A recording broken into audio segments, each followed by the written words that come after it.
What if every person that you've hired to help you grow your business is actually sabotaging any progress that you've made to date? Let's talk about why not all business coaches are created equal and how some of them could be secretly destroying your business. Okay. The hidden problem is that many folks who position themselves as business coaches have actually never run their own business. Maybe they've been a coach for some time, but probe and ask how they treat what they do. They treat this as a practice where they only sell time for money, consulting, coaching, just them, solopreneur kind of style. Or do they actually run a business? The difference between the two is in a practice, well, first of all, you practice. And second of all, you make money by selling your time for money. And there's always a limit as to how much you can make because there's only limited time in your calendar.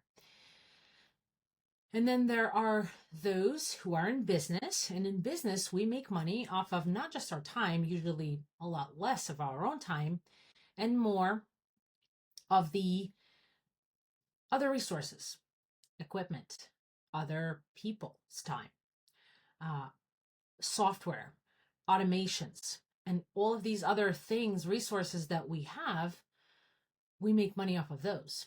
Then it's a business. A business has a very different trajectory than practice, where once the solopreneur goes on vacation, the business kind of stops, unless they work on vacation, at which point it becomes not a vacation and something else. So look out for coaches who are just employees who left employment and decided, I can do this. Maybe they were managers. Maybe they've even ran teams and managed big businesses, but it was not their business. And even if someone has that ownership mindset, it's still a very different thing, very different experience and very different risks and anxieties related to that. And any entrepreneur that you meet will confirm that if you ask.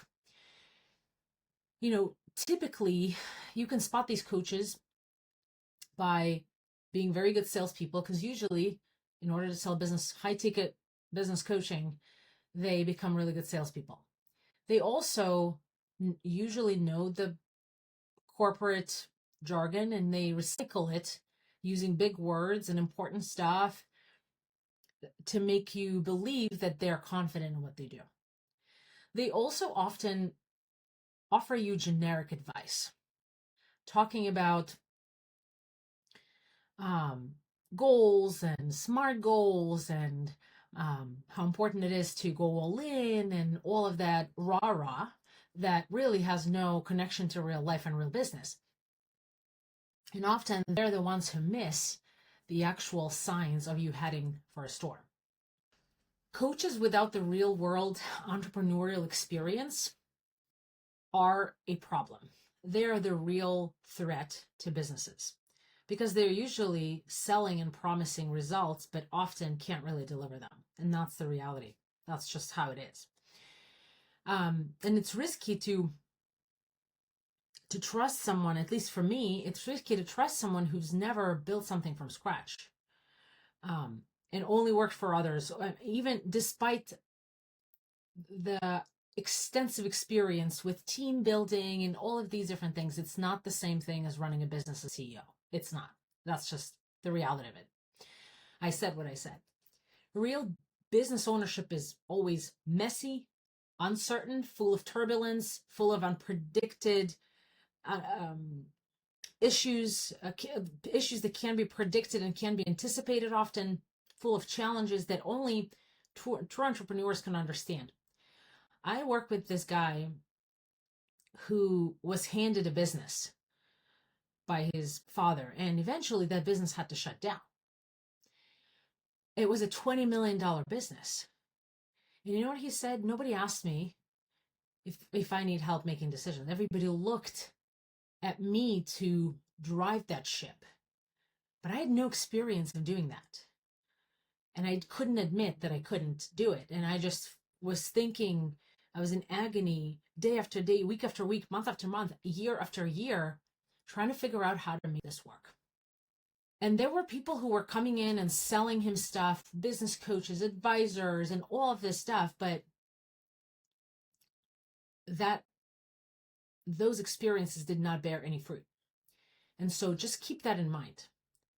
My other personal pet peeve is, and I'm someone who lives and breathes numbers, is most business coaches don't look at the books, don't understand numbers of the business. Numbers always tell a story. I'll say this again. Numbers always tell a story.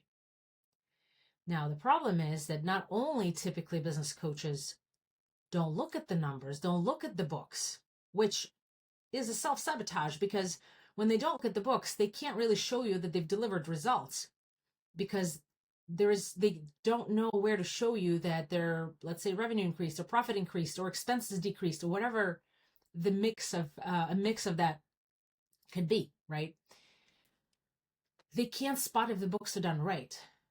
99% of books that I review for prospective clients as an accountant contain significant errors, misstatements, omissions, double counting, double transactions for certain things, misclassifications, which impact tax, directly impact how much tax you pay.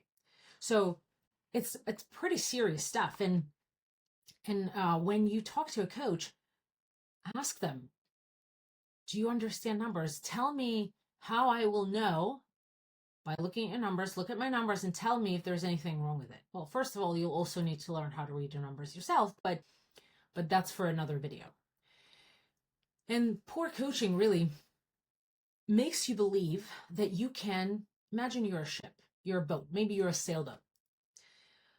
Poor coaching, but good salesmanship, not only deprives you of the cash, but also makes you believe that you're steering this sailboat, and like there are little fires on your sailboat, and you run to put out those fires.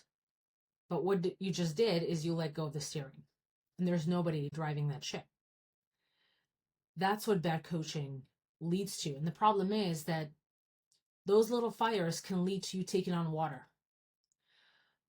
While nobody's steering the ship, not only are you taking on water, maybe slowly, maybe unnoticeably, but headed for capsizing, maybe, or just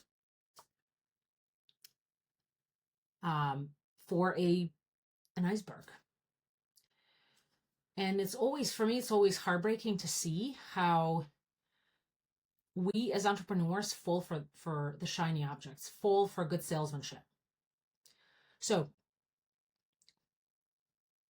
poor coaching, poor business coaching doesn't focus on you building relationships, starting with a relationship with yourself, your loved ones, your clients, your vendors, your employees, and all the parties that you come in contact with.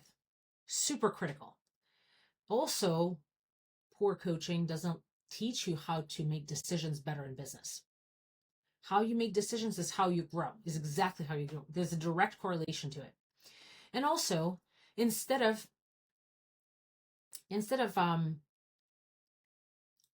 looking at the numbers and looking how to get prepared, using numbers as foundation for any turbulence that you will experience as an entrepreneur, sooner or later, you focus on mission statements, purposes, mindsets, recycled frameworks, and fast food coaching kind of. So when you talk to a business coach or somebody who's promising you the world, pay attention to red flags. Is there a history of running a business? Is there vague talk about mindset without any substantial support? Just, a bunch of really good books that they've read. Fear of numbers. Frameworks that aren't theirs, that they don't know how to apply, that they just know in theory. Coaches also often promise quick fixes and guaranteed results. I never promise guaranteed results because I can't promise that, because I'm not the only one in this dance. Coaching and advisory is a dance, and it's a couple dance. It's the coach and the entrepreneur. Somebody always leads and somebody always follows. So the question is, and really good coach teaches you to eventually be able to lead. But at first, you actually have to surrender a little bit. You actually have to follow and listen, but also trust your gut, but also analyze where you're going, but also keep steering the ship, keep steering the sailboat. And so as you think through that, my goal is not to discourage coaching. I think that as entrepreneurs, we must always be lifelong learners. It's best when we get to learn from the mistakes of other people. That's the best way to learn. Second best is learning from your own mistakes, but those can be very painful and costly.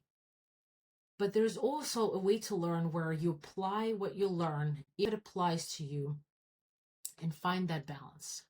Find that balance between going all in and taking charge and giving in for growth and allowing a really good coach to help you learn how to lead in a dance. So in order to guarantee results, you have to do all of the work yourself, because you can only be responsible for yourself. You can't be responsible for what another person does or says or whatever. You can only be responsible for you. So when somebody says, I guarantee the results, they say basically that no matter what you do, you'll get to where you want to be. But unfortunately, when you do nothing or you don't do what you're supposed to do, where you'll be is where the coach wants you to be, not where you want to be. And so when you talk or look for support, which everyone needs in business, everyone needs support and real life experience. And I even call it a linchpin, to lean on someone, to allow somebody else to lead until you build up the skills to be able to lead yourself. So look for real life experience managing a business, their business. With a few exceptions, you have to be the owner of the business. That coach has to be the owner of the business. I've seen a couple of cases where a right-hand person, whether it was a guy or a girl, have gotten to that ownership mindset so much that they treat it as their business, and it works out really well. But those are exceptions. The rules are not like that, unfortunately. Do some research on the coach's background. Google them, look at their LinkedIn profile, and ask them how they would guide you with numbers. Because even though numbers isn't everything, it's a pretty big piece of a business's success. And if the business coach can't lead you with numbers or teach you some of the numbers, then you won't get the results. You never will. You'll never know, because it's all in concept and generic advice. And look for somebody who's been in the trenches, somebody who understands the numbers and can guide you through turbulence, not somebody who follows the script that they've memorized or learned or whatever. And yes, you have to admit, to hire a coach, you have to admit that you need help. And that's okay. There's nothing wrong with that. But just keep in mind that when you look for help, don't allow yourself to be manipulated by someone else being a really good salesperson, a really good route memorization person who memorized the script. But look for real life examples. Usually those aren't as shiny as the coaches that you would come across. Usually those are down to earth, confident, but not obnoxiously confident about themselves. Somebody who knows that the right person will hear them at the right moment and will do something about it and will change their own life with a little help from the coach.